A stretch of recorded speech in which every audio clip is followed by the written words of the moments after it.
Hello everyone, কেমন আছেন সবাই? সো অনেকদিন পর আবার একটা নতুন ভিডিও নিয়ে আসলাম। সো আজকে ভিডিওটা ফোকাস করব মেইনলি আমার কবুতরদের ব্যাপারে।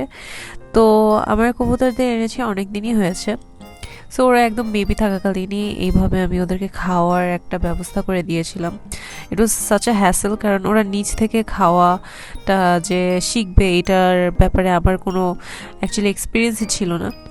তো আমি ওদেরকে হাতে করে খাইয়ে দিতাম, বাট দেখছি যে ব্যাপারটা আসলে আমার অনুপস্থিতিতে ওরা কি করবে। সো ব্যাপারটা ওদের একাই এইভাবে চালগুলো আমার কিচেনের এই যে ইসের উপরে রেখে ওদেরকে খাওয়াগুলো শিখাইছি। পরে ওরা খাওয়া দাওয়ার শেষে সুন্দর মতো খাঁচায় ঢুকে এভাবে বসে পড়ছে। সো জিনিসটা এত তো সহজে খাওয়া শিখে নেয়। আপনাদেরকে আমি তার আগের কিছু মুহূর্ত দেখাই যে তারা খাওয়াটা নিয়ে কতটা স্ট্রাগল করছে। এই যে এখানে দেখতেছেন যে ওরা একদম খাবার দাবার ছিটে একদম কি করে ফেলছে। সো আমি হাত দিয়ে ওদের খাওয়ানোর চেষ্টা করতেছিলাম, বাট আমি না পারি না। আম্মু অনেক ইজিলি কিভাবে যেন ওদেরকে হা করে খাওয়া দিত অ্যান্ড ওরা ওইভাবেই খাইতো। তারপর এক পর্যায়ে ভাবলাম যে না, ওদের নিচ থেকে খাওয়ারই একটা ব্যবস্থা করতে হবে, বিকজ দেখেন যে কি পরিমাণ স্ট্রেস খাচ্ছে, ওরা একা একা খাবে।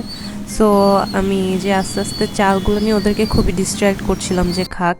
তো একটা পর্যায়ে ওরা নিজে নিজেই ওই যে চালগুলো খুবই সুন্দর মতো ঠোঁট দিয়ে উঠে উঠে খাচ্ছে, অ্যান্ড আমি খুব এটা দেখে একদম রিলিফ ফিল করতেছিলাম। And I was also happy, কারণ চাল খাওয়াটা অভ্যাস করছে। এরপর আস্তে আস্তে ওদেরকে গম দিব। গম দেওয়ার পরে ওরা ধীরে ধীরে এটা খাওয়ার অভ্যাস করলে দেন ওদের স্বাস্থ্যটা আস্তে আস্তে আরও ভালো হবে। প্রথম এই ভিডিওগুলো যখন করছিলাম তখন ওরা বেশ ছোট ছিল, একজনের তো পিঠে একদম পালকই উঠে নেই। সো ওদেরকে প্রায় সময় ব্যালকনিতে ছেড়ে দিতাম, ওরা হাঁটাহাঁটি করতো, ওখানে রিল্যাক্স করতো।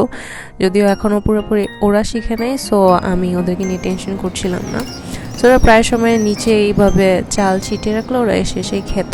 আমি প্রায় সময় গিয়ে দেখতাম যে ওরা ঠিকঠাক আছে কিনা ব্যালকনিতে।